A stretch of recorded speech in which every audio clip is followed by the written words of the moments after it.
Welcome to Let's Talk Detailing, the podcast where we break down the products, the process, and the passion behind detailing. I'm Owen from TOC Supplies, here with Josh and Tej, and today we're talking detailing. We are going to talk about the history of TOC. We're now into our 5th year as a business, and we're going to basically go through that. We're going to introduce Josh, introduce Tej, in terms of how they came into the company, how long they've been here, what they've done in terms of detailing and so forth.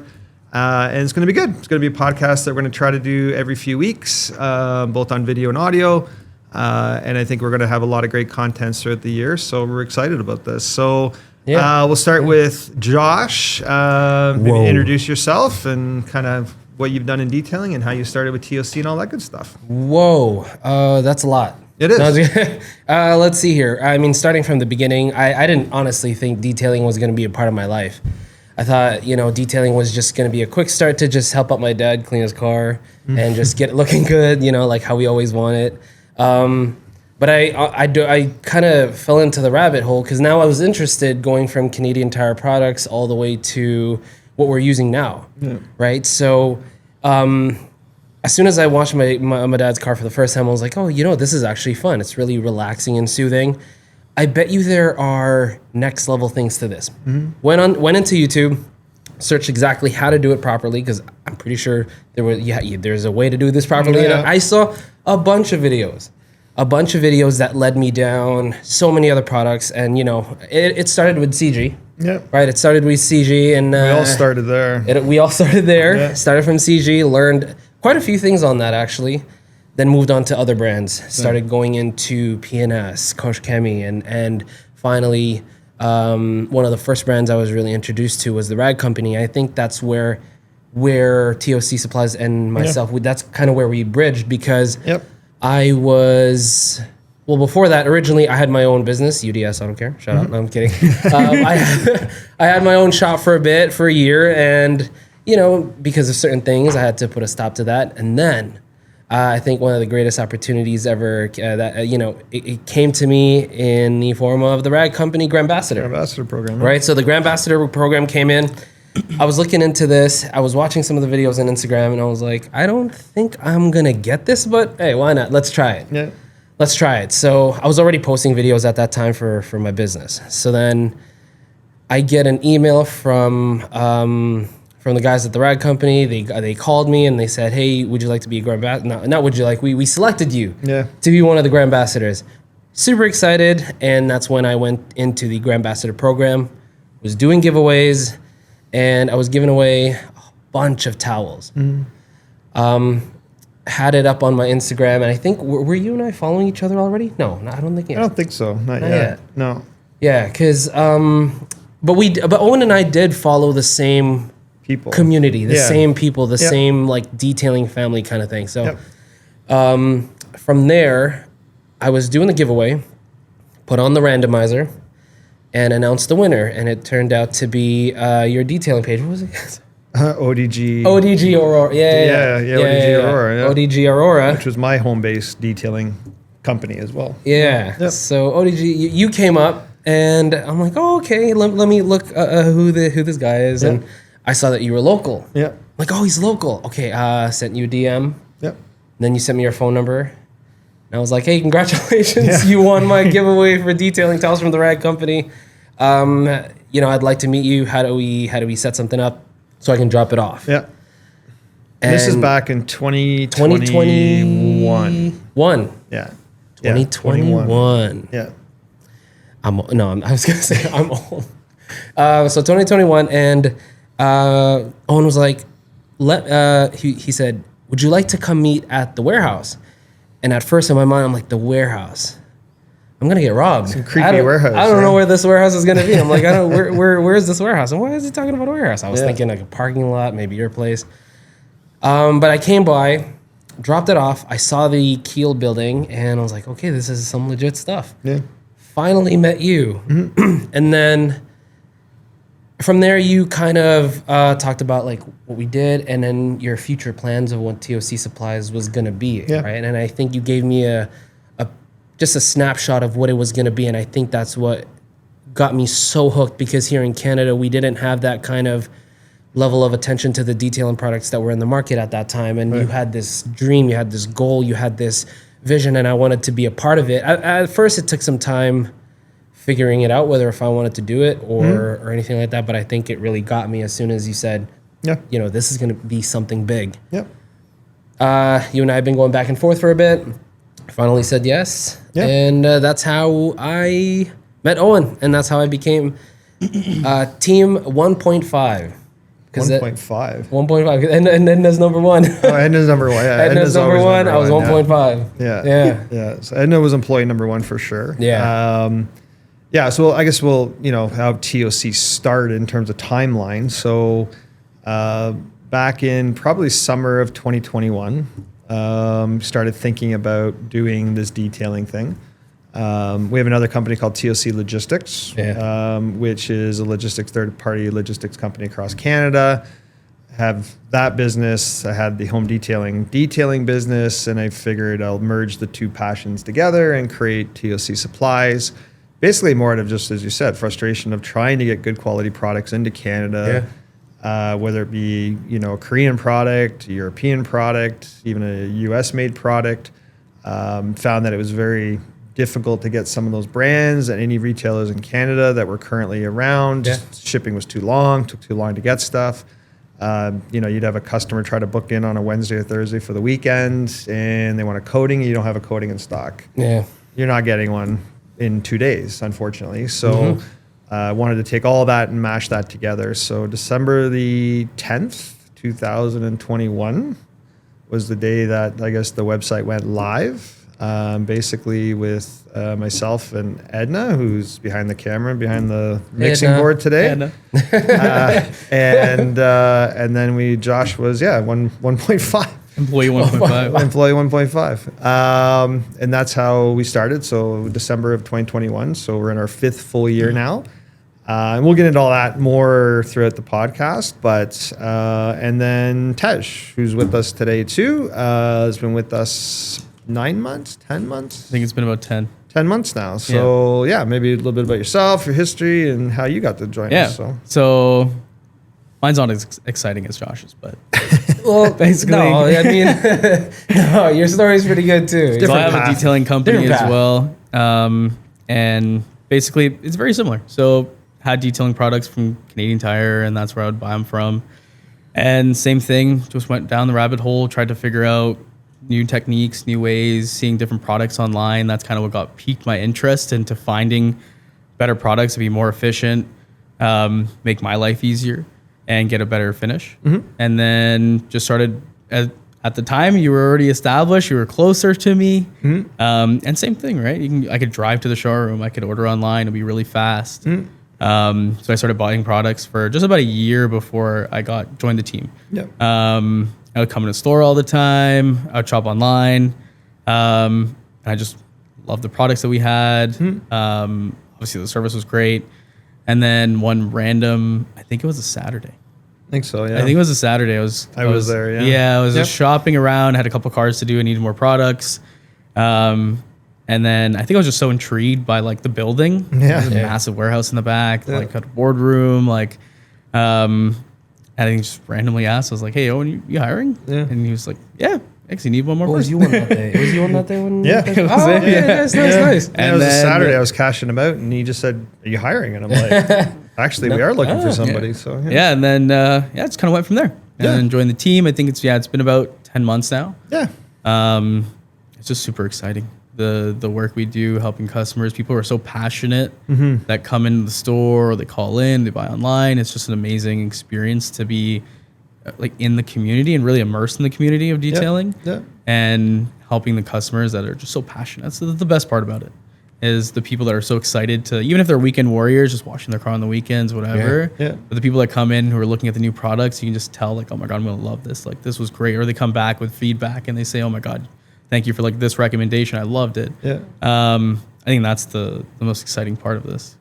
Yeah, we do seem to have an amazing customer base, right? The people that we deal with online or in person, all, you're going to get the odd person here or there that you're just not going to be able to please. But 99.5% of our customers are all amazing, which is great. But So when we started this in 2021, you know, kind of some of the struggles early on was getting brands wasn't easy.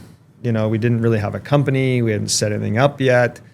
We had this, kind of had this vision of what we were going to do. And really the only two connections that I had, one was obviously through you, through being the ambassador, but was through Rick Fawcett from Rad Garage. Yeah, that's right. Right. So he and I fellow Canadian, shout out to Rick. And then Alex Dewar, Bucky BW, another one from Canada. And we would DM each other back and forth and talk and stuff like that. And it was really those two that really helped us with some of the connections that we needed to get in the market. So we reached out to some people, you know, will you sell to us? We got more no's than yeses. And that was really the struggle. And we always only wanted to do e-commerce. We never wanted to do retail, never wanted to do a showroom. We figured nobody would come to a showroom in today's age anyways with all e-commerce fulfillment and Amazon and everything else. Like even having to look for a warehouse too, and like, where is this? Yeah, where's a showroom and everything else? So we started basically online, had a few brands. I think we started with like 4 brands is all we could get our hands on. And then Alex from Viper Chairs, I'd reached out to him. Yeah. And you know, the struggles at the beginning is you reach out to 15, 20 people, you know, 10 people won't even respond to you. It's the reality. The other one will say, who are you? And do you even have a real business yet? And then, but it was Alex that actually from Viper that said, you know, kind of like what your idea is, like what you're thinking. Maybe we can do something with the Viper Chairs. And Viper Chairs were a huge new product back in 2021. They had no Canadian distribution. They had no way really to distribute them within Canada. We had our warehousing. We had all that stuff. So they were really like breaking into the industry really fast too. Yeah, and it was all Alex and his background in detailing, right? That kind of brought the chair to detailing industry, right? The chairs, you know, for more things than detailing, very industrial type chair. But Alex is really the one that brought it to the detailing community. Exactly. So having that connection kind of then opened up the door quite a bit. Yeah. Because he had a great relationship with the rag company. He had a great relationship with PNS and all these other brands. Yeah. And it was really his connections that started getting us into the PNSs, the rag companies, and then the connections from there just kind of kept coming and coming. And year one was good. It for a first year company, it was a pretty successful year for us. Mostly, actually, just all online. Yeah. And then 22. Boom. Boom. But we also did the couple open houses in the warehouse. Yeah. Where we'd open up the warehouse on a Saturday, customers could come in. You know, we got a little POS system, and the first Saturday was, I don't know, like maybe 8 or 10 people showed up. That was about it. And we're like, oh, okay. And then we did the second one, and I think we did a third one. We did, yeah. And the third one, it was like, okay, maybe there's something here. Maybe we should do a showroom.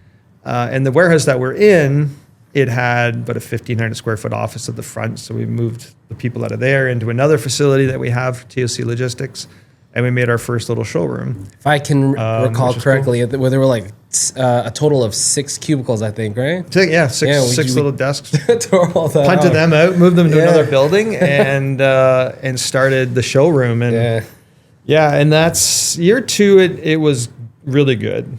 It started to grow.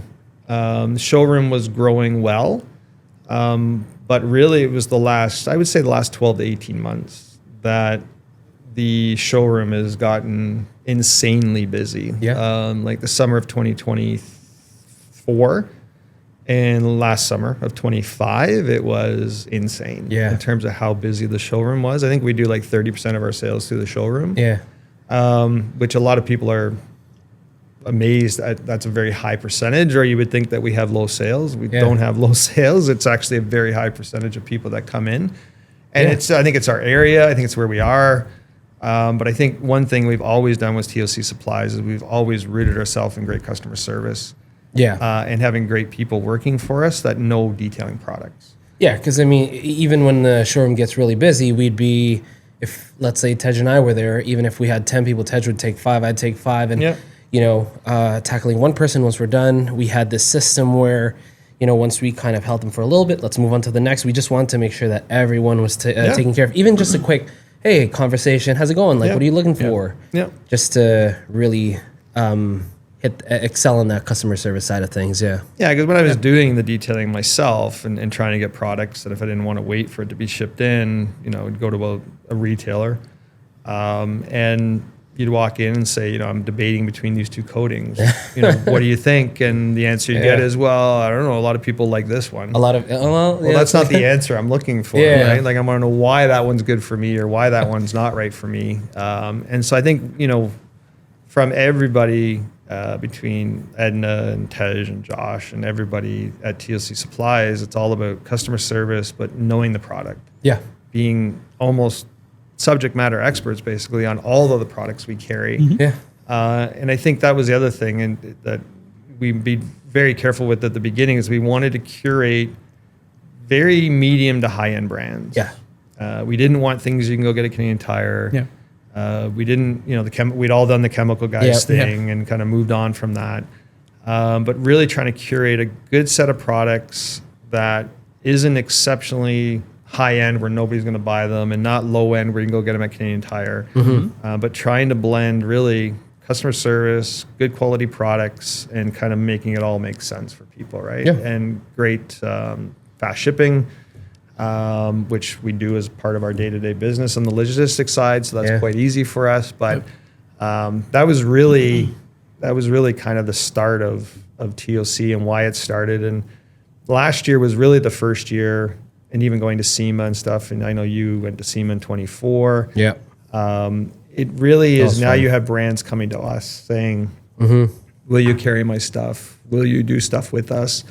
I don't know if we're ready to announce the new partnership that we have going into 2026, but it is a massive partnership that we've been able to secure. And really in 2025, we started doing Amazon. Yeah. .ca, where we do, because of our warehousing and background logistics. Much bigger reach now. Bigger reach, bigger marketplace. But getting brands to allow us to sell on Amazon has been a lot easier than it was trying to get brands at the beginning to start TOC Supplies. Yeah. So it's been a good ride. It's been something that I think a lot of people were probably a lot of naysayers and a lot of doubters that we would be able to pull this off. But I think, as long as we stay grounded and rooted and in those kind of customer service and offering great solutions and having a great website and the great back end of the website. And I think that's what's really made us successful for sure. Right? I mean, it wasn't perfect, right? We had a lot of ups and downs. It was a lot of physical, especially like during high sale points or during Black Friday or something like that. Man, everyone would get hands on. And, even you as being the owner, hopefully no one thinks of this, but Owen doesn't just sit and is on his computer. He's on like hands on. Like when we're having a big sale, he's hands on. We're packing boxes like no tomorrow. So it's a lot of physical stuff too. It's it looks like all we do is just sell stuff, but there's a lot of stuff in the background. That goes on for sure. I think kind of what was missing in the market. To me, it's really what I talked about earlier, and the fact that it's I think there isn't a lot of retailers, detailing retailers, I guess is the better way to put it. Across Canada, there are big ones. There's 3 or 4 big ones. Oh, there are. But I thought we could do things a little differently and really focus on that customer service side. But I guess the brands that we now have, I think we're close to 50 brands. How many products now? We have 1,500 products, 1,800 products now. Edna, what's the SKU? What's the SKU? Just like thinking, how many SKUs do we have? Let me check my laptop.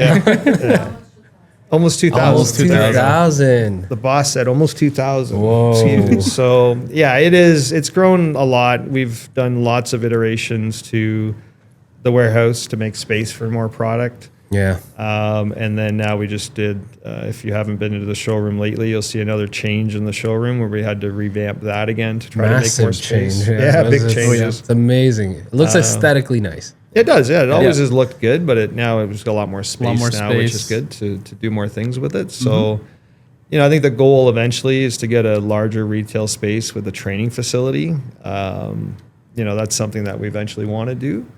But it's just we have so much growth in front of us in terms of current opportunities and Amazon, .ca, which is going to, I think, explode for us in 2026. Oh yeah. But yeah, it's been good. Why don't we talk a little bit about kind of some of the maybe we'll do kind of our favorite brands right now. Yeah. We'll talk a little bit about that, right? Yeah, sure, of course, yeah. Because there's some good ones that we have that I think people probably don't know about, don't recognize as maybe a high-end brand. Yeah. And one of them in particular I'm thinking about, there's been some major changes in personnel moving into that company. I think you're which I think, know this one. Which is going to be great, right? Yeah, I think it's going to be great it for the brand. It was a great product, but I think it's going to make it even better. Yeah. Going forward, and I guess that's for mine. I guess it would be Car Candy. I was literally going to say the same thing too. Yeah. Well, you guys, I'll let you guys talk about it because it's. You guys have found some real gems in that line, I think. Oh yeah. Right? So. I mean, Car Candy has their whole product lineup is obviously amazing. Yeah. All the products are efficient. A lot of them, they're all very geared towards, the professional detailer, but also the enthusiasts, because they're not hard to use, which is the great thing. Yeah. But they're efficient, which is exactly what we want. Exactly what anybody would be looking for a product. I would say from what I've tested, what I've used, and also just the customer feedback that we've got, Chocolate Thunder, as we all know, is one of the best products that they carry. Chocolate Thunder. And it's got a very fun name for sure. Yeah, and it's probably the one we've gotten the best feedback on too. Oh yeah. Every customer that comes in is looking for a new wheel cleaner. By the way, it's a wheel cleaner. Yeah. Every customer that comes in and tries it always has good feedback. Yeah. Always buys it again, which is exactly what you would want from a product. You want returning customers looking to buy that again. And yeah, it works great. It's dilutable, which is great to have in a wheel cleaner, because that's probably the product people overuse the most as wheel cleaners. So having it being dilutable is amazing.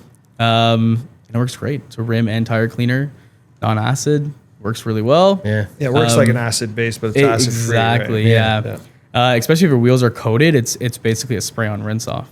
Exactly. No scrubbing needed. Exactly, yeah. And that's what is so appealing to everybody who's using it. Yeah. Yeah. So we are going to do in podcasts in the future, we're going to kind of do a product or tip, not of the week, but kind of per podcast. So yeah. I think Chocolate Thunder is probably that one for this podcast. Yeah. I think it is one that's really, really good. I think a few things that people use it, they compare it to Brake Buster, right? P&S Brake Buster, which has been a staple for a long time as a wheel and tire cleaner. This one's a little different though, right? Because this one doesn't foam as much. Nope. Or almost at all. Yeah. And it's actually better used, and I think you found it out, is better on a dry tire to start. I like it better on dry because when the wheels are wet, it does run off a little bit more. Right. So I do apply it on dry. Yeah. I'm weird, so sometimes I won't dilute it too much with water because most of the vehicles that I do at least are kind of new, and I really some of the condition that the wheels are in are kind of bad. Right. Any maintenance clients, I have it quite diluted, but believe it or not, I'm using like a 1-to-1 sometimes, only because I'm a little crazy. 1-to-1. I've used it straight before. That'll hit your nose really hard. So I've used that straight, but I find that if you're just working on a car you've never worked on before and it's quite caked up, I mean, a 1-to-1, 4-to-1 is pretty good. Yeah. But spray it on dry. Spray it on dry and then agitate or not? No, I just kind of let it dwell for 5 minutes. And then hit it with the pressure washer. Hit with a pressure washer. Yep. Yeah. If it's coated like Tej mentioned, I'm just letting it sit there for 3 to 5 minutes as well. Yeah. And it's even better when you rinse it off. So. Yeah. And it really, for alloy wheels, it really makes them shine. Like an acid cleaner. Right? Yeah, exactly. Yeah. Which is pretty cool.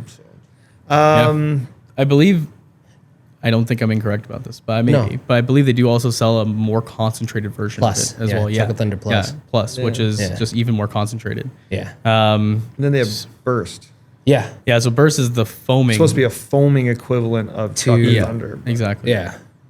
But I find that Burst, because I think there's room for innovation. There's definitely room for improvement. I know that. And, Burst for me is a great, whether if you want it as an alternative or anything like that to other products, but that's kind of the general wheel cleaner for me right now, at least too, is Burst. Burst? Yeah. A lot of people like the foaming action of Burst. Yeah. Right? A lot of people like just products in general for exterior that foam. Well, it reminds them of Breakbuster, right? Yeah, exactly. Breakbuster is a highly foaming product. Yeah. And then some people like to spray on with a foam cannon on their wheels, and even like the wheel wells. Yeah. You can do that with Burst. Put in your foam cannon, spray your wheel wells down, spray the entire wheel with it. So people just find that it's faster to use, and it works really well. That's a good combo within itself already. Chocolate Thunder and Burst. Chocolate Thunder to kind of melt away the heavier They can use both. grime, and then Burst just to And layer it on, put it on top get of it. rid of whatever the rest is. Yeah. Having Ivan work with us, and that was something that probably about 2 years ago started when DIY was just kind of starting out, and we were able to get the DIY product in Canada and not be his master distributor, but be one of his two major distributors for that product in Canada. And that whole line is... The influence on that on DIY is insane. It's amazing. I think, and I said to him a few times, I said, out of all due respect, with everything he does around social media and we mean this in the best way. And everything. Yeah. I said, you are the modern day chemical guys from a marketing perspective, but with a really good product. Exactly. Exactly. And I said, I don't want to disrespect you if you kind of think, I'm comparing it to chemical guys product, because it is not. It is way better. much different. But his marketing, his outreach, his YouTube videos, and say what you will, sometimes people will think his techniques are a little bit unorthodox. Yeah. But we've had 3 training sessions with him now, where we spend the weekend at our friends at Katawari out in Mississauga, where we actually do a training session there. Yeah. And Ivan's basically for 3 days just does training on Exactly. either coatings or how to clean a car and how to polish a car. And even when you see or hear some of his tips and techniques, you think, that's not the way I do it. Yeah. But then after you see him do it and you do it, you're like, okay. There is a reason and there's a purpose to Yeah. it, because in our industry, it's all about innovation, right? And it's all about moving on to the next step. Yep. Who's to say that the people who were teaching detailing before Ivan was kind of showcasing it on YouTube, were not innovators themselves? Because I'm pretty sure whatever technique we were using before, whatever Ivan was teaching us, came from somebody who was also an innovator themselves. So that's kind of why I keep an open mind to and learning different things. the thing with Ivan is he's always looking at efficiencies and processes, right? Yeah. Because he ran so many shops in Quebec for a long time. So he understands the cost of running the business and the cost of being able to be efficient in what he does, right? He's all about standard operating procedures, all about actually being able to just be efficient in his process and not use a ton of product, not use a ton of time, basically just be very efficient. So, I know we talked about car candy, but I would be remiss to not at least mention Ivan and what he's done for us. And he will be on the next podcast, which is always a great treat. 100%. Amazing to have podcast Ivan on our podcast. So, anything else we want to talk about today before we wrap this one up? I'm just super excited to have our first ever episode. Finally kicking the podcast off. Yeah. It's going to be fun, man. It's going to be really exciting. It's going to be good. Looking forward to some really good discussions and topics that we're going to be talking about. Yeah. Especially as we progress as a company too. There'll be so many things that are coming up in the near future that we can share with our audience. Tune in, by the way. Of course, like Owen mentioned earlier, audio and video. So, Anywhere you hear your podcast. Yeah, exactly. You'll be able to hear this one. Yep. Make sure to listen to us in your vehicles too when you're driving to work. Or something like that. I don't know, something like that. Exactly. I think the other... I think for me, having even people on the podcast eventually too, right? So, Yes. the first Yes. 4 or 5 would just be kind of us sitting around talking. doing our thing. But, having people in, via video, either, Rick from my garage or Alex, Bucky VW, have them on. Yeah. Or whether it be Dogma. Become a good friend of ours too as well. And maybe we can have him on. Oh, yeah. We'll start lining that up as we go on to get people in, so you just don't have to listen to the three of us talk all day. And then we have Adrian, who's worked with us last summer and last fall, kind of a part-time person, but he's a mobile detailer as well. Yep. Probably get him in once in a while back in the spring when he comes back on board with us and stuff like that. Shake it up a little bit. Yeah, have some people talking about different things. So, so that's the first episode. Gonna be a lot of fun. Tons of fun. In terms of cadence, we're going to try to do this every 2 weeks. We'll get one out. So 2 a month for now. We'll see how it goes. And obviously follow us on Instagram and see more of the behind the scenes kind of stuff that we do. I know in the last 2 to 3 months, we've been a little bit slower on that. So time to get that kind of going again and letting people in behind the scenes more of what we do in terms of the warehouse and the process and the retail side of it and everything else. And we talked about Chocolate Thunder today, but every podcast will do either a product or a tip that we talk about. We kind of just showcase one in particular and talk about it. So should have like the product too, maybe. Yeah, we will. We'll bring him, We'll detail the table here. Yeah. We'll do it's a little ceramic. I can see like fingerprints and stuff. The cleanest be the cleanest boardroom table anywhere. Exactly. In all of office industry. Yeah. So that's episode 1. So thanks guys for doing this. Yeah. And remember, the right process, the right products, and the right knowledge make all the difference. We will see you next time on Let's Talk Detailing.